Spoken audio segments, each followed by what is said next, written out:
right, everyone. Simply Bitcoin. We break down the news from Twitter, the Daily Fail, meme review, software releases, the websites by plebes. We got it all. Drop us a like and subscribe. It's number time. Block height, 674,791. Price, 56,800. Chain rewrite. I'm clucking because we hit 60K. Knows it. He knows it. This weekend, we blew up past 61K. But anyways, we're going to finish the numbers, okay? We're going to pay the homage we must. Chain rewrite day, 611. Total lightning capacity, 1,143.27. Bitcoin versus gold market cap, so close to 10%. That's got to be killing them. 9.47%. Sats per dollar, 1,759. And the all-time high this weekend was 61,760. Beautiful. Nailed it. Us, man. We were right. We keep being right. We're so right that so many people keep saying they were wrong, right? And this doesn't matter. It's just gonna keep happening. Of course it matters, Phil. Oh. 4 years of no, you guys are stupid. You know, you guys are idiots. It's never gonna work and all that fun. And guess what? We're being vindicated. Now they've got better FUD. They've moved on, right? They moved on to this will never work to this will destroy humanity. So we're getting there. We're getting there. But for anyone who's new to the channel and was wondering, who the hell is this? This is Satoshi, the Bitcoin chicken, and he clucks every time the price of Bitcoin reaches an all-time high, which was today. So that's why he clucked. It was 2 days ago. This is the first time. Yeah, it was 2 days ago. It was the first time he's clucked in a long time. So it had to be, he really had to get it out. He was overly excited. But anyways, Phil, it's time for the Daily Fail. All right. So we decided to pick on the Oracle himself, Warren Buffett. So Bitcoin hit an all-time high. So how come Warren Buffett still won't touch it? Well, he didn't get tech either. Okay. But we're going to post a link to this article in the show notes, but we're just going to quickly go through a couple of them. Has no intrinsic value at all. He doesn't think crypto counts as money, but we're coming up to the only reason he does not own any Bitcoin. This is the truth. The rest of this is garbage. This is the only reason. He doesn't understand it. Now, for anybody that has ever read up on Warren Buffett, okay, you'll know that he's one of those people that if he cannot explain to you simply in 3 minutes or less how a company generates its profit, then, or how it makes its money, I should say, then he won't touch it. He won't even continue to try to understand it. So, it's a fail because he's got a lot of really smart people around him, I'm sure. He's himself, he's one of the greatest investors of all time. One of the greatest hodlers, really, when it comes to stocks, right? Like, when I was investing in stocks, I was modeling my method around him. And to be perfectly honest, I've done pretty well so far with stocks because of that. I've bought very few stocks, but I understand exactly how they make money. Anyways, I'm not saying that's the only criteria. He uses a whole bunch of other criteria, which I don't understand, but I took what I could understand from what he was doing. Anyways, my point being, he doesn't get it. That's why he doesn't have it. And that's why it's a fail. So when this guy actually gets it, okay, it's going to be very interesting. But for now, he's a fail. He's a fail. He's a total fail. He called Bitcoin. It's a really successful fail. He's a really successful fail. But Fiat successful fail. Where we are going, Warren Buffett is gonna have fun staying poor. Staying fiat rich poor. Fiat rich, sat poor. That's what Warren That's Buffett right. is.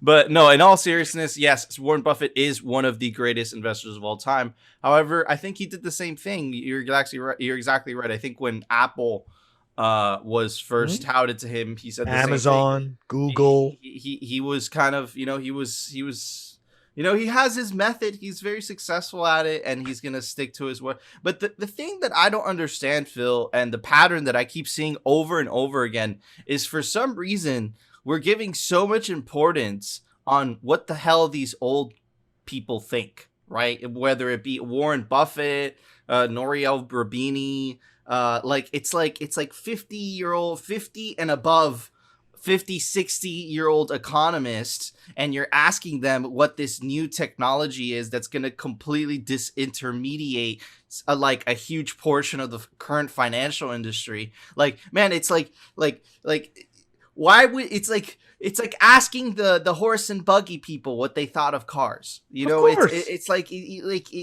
why we put, I guess it's because it get clicks. I guess it's for engagement on the internet, but it's like, man, I've never met someone under the age of 40. I've never met someone in my entire life under the age of 40 that has told me that they don't like Bitcoin. The only person that has ever told me was the buddy that I went to high school with, and that's only because he works at Goldman Sachs. If he didn't work at Goldman Sachs, if he had a regular job outside of the financial industry that Bitcoin could potentially disintermediate, he would tell me he freaking loves Bitcoin, especially if they're our age, Phil. Right? So, like, man, it's so frustrating. Like, who cares what Warren Buffett thinks, you know? Yeah. Unfortunately, there's a lot of people, you know, there's a lot of people that look up to the Oracle of Omaha. The Oracle, no, and I was one of them. I read yep. That what was it, value investing? It's like I'm all about it. Like, I understand the strategy, but I just don't think it applies to Bitcoin. And I think that Bitcoin is this one in a lifetime opportunity that everyone has a chance to be a part of. And he's just hurting people, if anything. But anyways, moving on. The Daily Meme Review. All right, everybody. The meme for today is brought to us by, it looks like it's an Australian Bitcoiner. Love that. Hodl Straya. I love it. And check this out. Amazing meme. Phenomenal meme. The government banning Bitcoin. Yes. So good. Phil, just to give it a little context as to why I'm going to give this a perfect score. Man, essentially, dude, like, yeah, they can't. That's the thing. They can't. The government has rules, and they have the tools to govern their currency system, but they can't govern Bitcoin. That's what makes it so powerful, right? It's uncorruptible by not only the government, by any human, right? It's just based on, you know, this just code, and it's freaking awesome. Code and math, something technical things that I can't explain. But anyways, I'm gonna give this Raspberry Pi heatsink with this see-through RGB case light. What about you, Phil? I mean, I'm just impressed with that score. You know, we're going to start with that. I don't think I could top it. I mean, look, that was definitely a perfect... I think that was a perfect meme. I thought it was hilarious. It's quite the fence. It just gives the perfect picture. So, you know, without over-analyzing this or pretending that it has an even deeper meaning, I'm going to give it exactly what it deserves. It is getting it's a Series 1 Casanode case. That's right. Casanode case. Series 1. Whoa. Okay. Wow. That's right. I keep a lot of useless junk around. That is... I like that. It's true, though. It's true. You know what? It's true. But anyways, Phil, it's time for the Daily News, sponsored by Crypto Cloaks.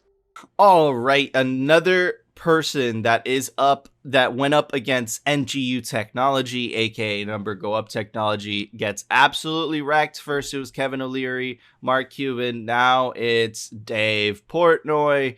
We all remember how he just was all about, I like Bitcoin, and then he was like, nah, I gotta sell Bitcoin.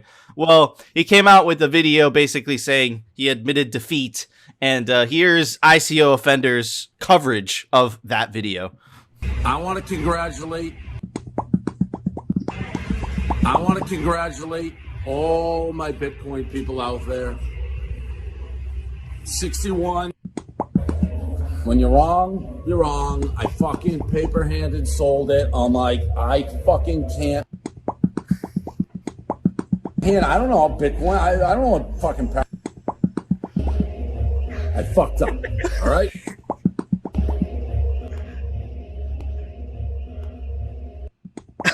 Like, I fucking can't take Bitcoin, the ups and downs. I wish I fucking had it. I took all my money, the shades and the diamond eyes and all of that. And oh, he's a paper hand. All right, whatever. Awesome. So, man, listen, just for clarity, the ICO offenders didn't take anything out of context. He just added the cat, right? So, but I thought it was a lot funnier than just him apologizing.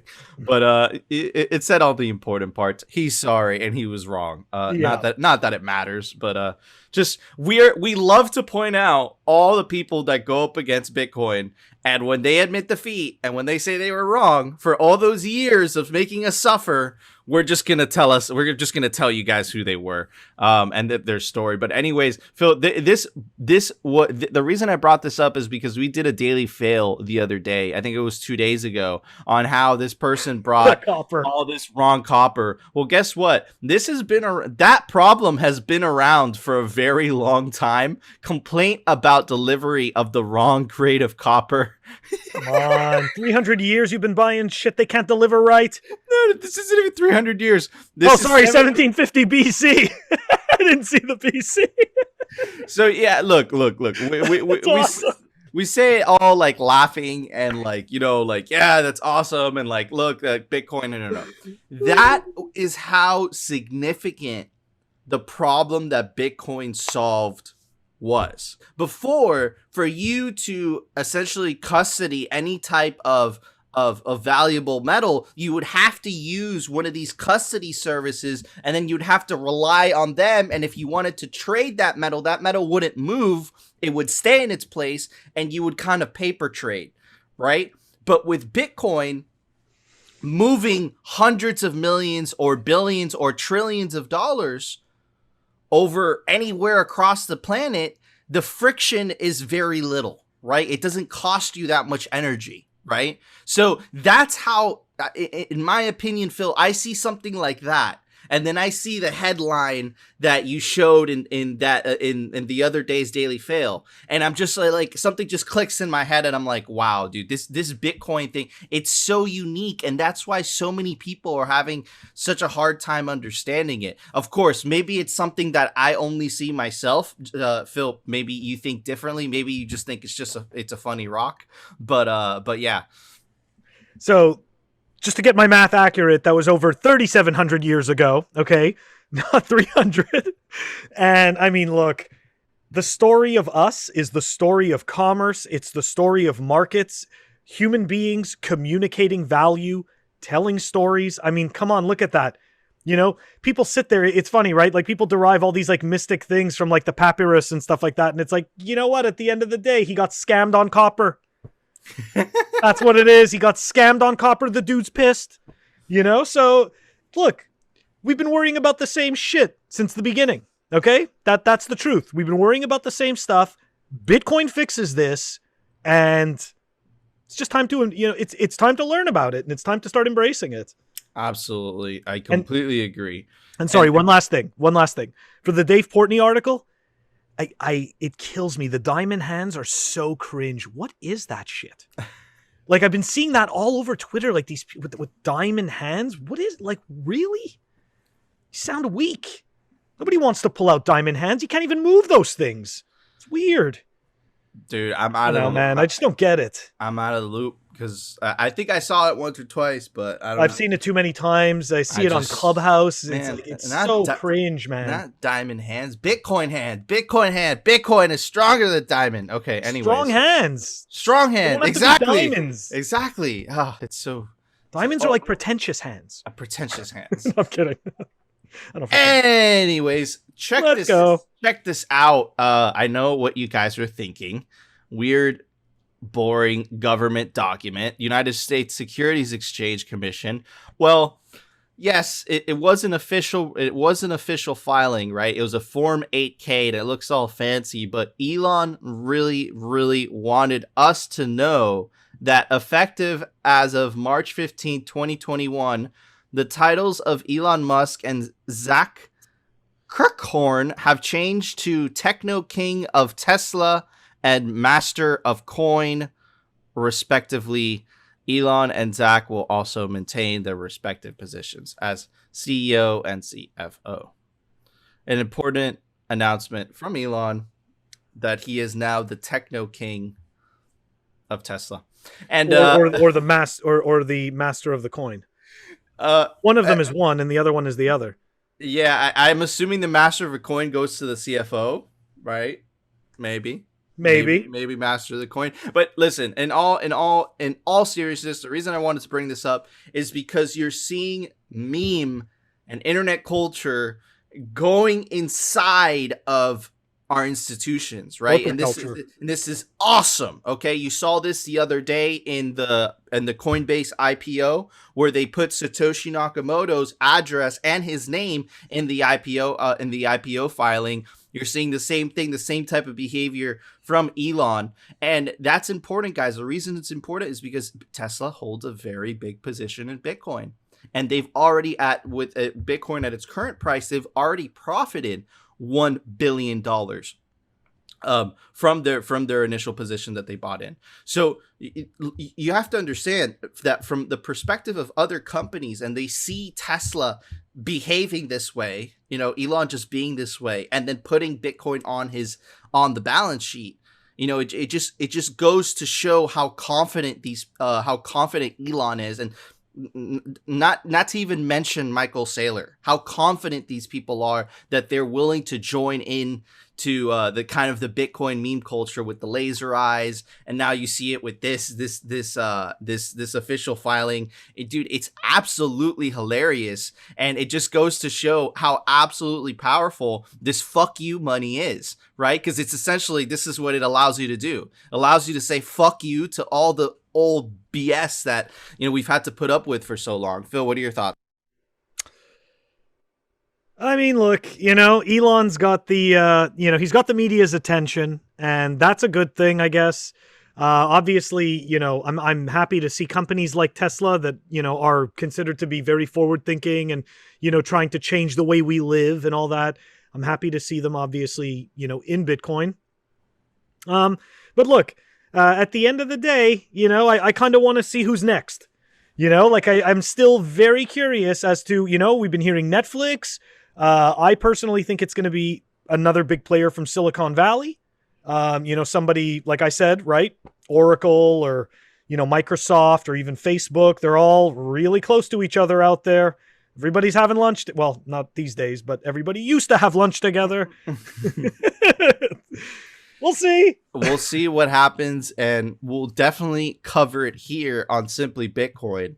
And the next piece of news, I thought this was very important because, listen, guys, even though you're just going about your day normally, and you're stocking corn and you're shit posting on Twitter, relax on Bitcoin Twitter, you're relaxing, there is still kind of this fight for essentially regulation against for favorable regulation in Bitcoin. If you guys remember the FinCEN back in December, when Mnuchin and the Trump administration were still in power, essentially they ruled this very unjust new regulation that they also they required that every single time you move $10,000 worth of Bitcoin or any other cryptocurrency, they would require that exchange to make a reporting of that. But because the friction of moving $10,000 is just so little in Bitcoin, it's much different than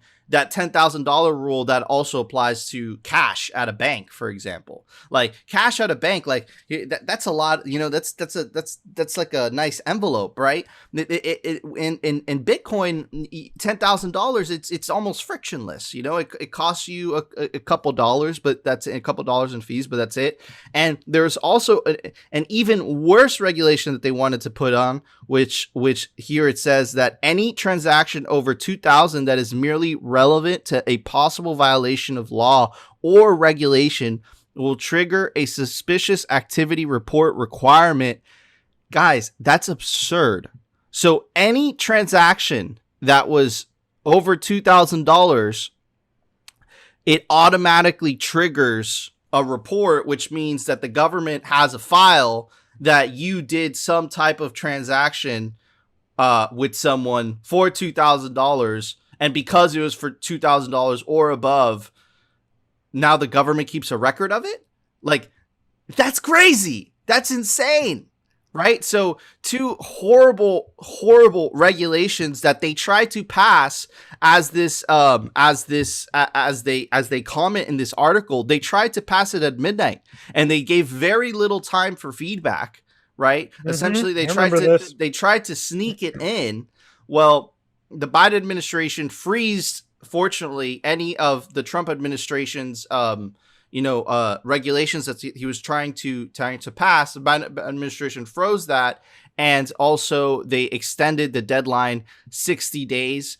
I also wanted to note that it was pretty cool because on the FinCEN's comment part of the website, where you were able to comment on one of the regulations that they were trying to pass, this Bitcoin crypto regulation got the most comments out of any other regulation in history. So it looks like just the Bitcoin Twitter community and army just came together and attacked this like vicious piranhas. We are legion, and this is exactly what the hell this community is for. We have to stand up for Bitcoin. That's right. Phil, what are your thoughts?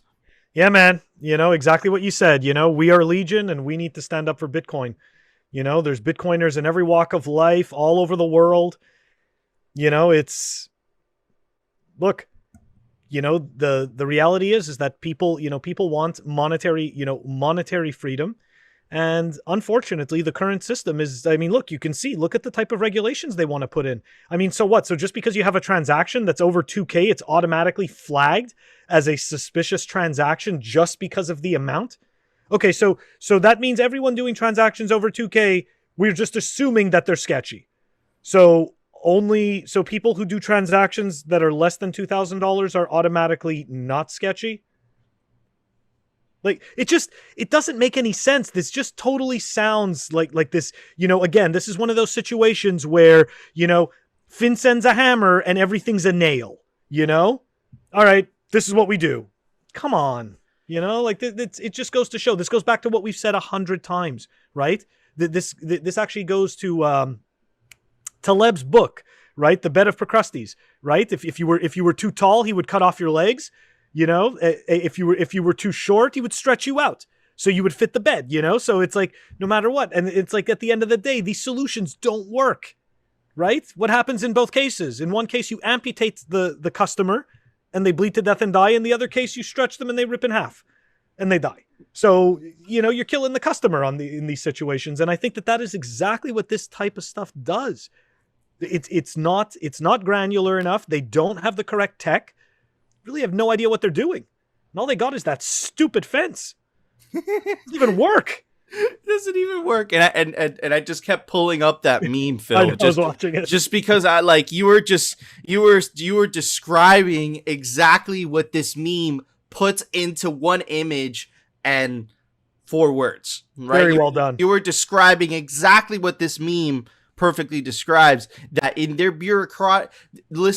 in their currencies, they're able to regulate it because it's a centralized currency and it's their currencies, right? They created it, right? So they use the banking system as kind of like their arm of enforcement, right? They've been doing that since the 1970s, since the Bank Secrecy Act. But with Bitcoin, they can't do that But I don't like we've been talking about this a lot on this show, Phil. Like I don't think that these bureaucrats realize what's coming. Like I think that they're still trying to make it work. They're still trying to make it an extension of the old financial system. Of course. You know, that's what they're trying to do. They can't do that. They can't do that with Bitcoin. You can't. Anybody can just pick up a phone, download a Bitcoin wallet, boom. You have Bitcoin. Their system, if governments were completely in charge of it, the way that they would do is that every time you download a Bitcoin wallet, it would ask you for your social security number, your birthday, your name, all that BS, your IP address, your mother's name, your mother's maiden name, you know, all this intrusive ass BS that they ask you to do to open a simple bank account. That's exactly what governments want to do to Bitcoin. That's what they want to do. And the only reason they haven't been able to is because it's decentralized, right? So, man, it's absolutely hilarious. Just that meme just perfectly it encapsulates what's going on here. But to kind of end the news segment, this I found hilarious, especially because it was on a pretty reputable news site. Americans ready to pour $40 billion into Bitcoin and the stock market as the stimulus checks arrive, according to a survey. And well, it looks like those Americans are smart as hell, because that $1,200 stimulus, that the first one that came out, it would now be worth, if you put that check in to Bitcoin, the moment you got it, it would now be worth $10,224. That's a lot of money, right? So wow, America is about to flood. Is about to be buying some Bitcoin, some corn, to get out of that deflationary shit coin that is the dollar. And good to them, right? You know, if I was getting if I'm lucky enough to get a stimmy check, Phil, I would definitely put it into Bitcoin. What about you? Yep, absolutely. Look, the writing's on the wall. You can see the numbers right there, right? That's pretty huge. You know, you pretty much just dropped it in and just sat around and continued to do whatever you were doing. And all of a sudden you're sitting on over 700% returns. Yeah, I don't really know that there is anything else to say about that. You know, it'd be hilarious if a reporter had, you know, like the courage to just bring this up to what a government official, whenever they're LARPing around and they're doing that thing where, you know, they're bobbling their heads that you always talk about, Phil. Where, dude, if someone just brought this up to them, be like, look, you know, that $1,200 stimulus check, now it's worth $10,000. You know, just bring it up. I'm sure they would just say volatility. Oh, it's because of the volatility that could go up. But that's BS. Right, because the volatility has led Bitcoin from zero to, we're sitting at $56,296 right now. So, man, I guess it's volatility up. I guess that's what you're talking about. But anyways. Volatility is opportunity. These guys are total hypocrites. These people are complete hypocrites. Anyways, and I love the have fun staying poor horn. So these people are gonna have fun staying poor. But anyways, Phil, there was a software release today. Why don't you tell everybody about it? Software releases. All right, looks like we've got JoininBox version 0.3.0 that was released, and that is down below in the show notes. Awesome, thank you, Phil. All right, guys, that was our show. I apologize for not coming out with the episode yesterday, or we apologize. Right. I kind of wanted to take some time off to myself, just relax. I had a long week. So we're very sorry, but we will be back this week for more episodes of Simply Bitcoin, so stay tuned. But anyways, guys, if you like the episode, you know what to do. Smash that like button.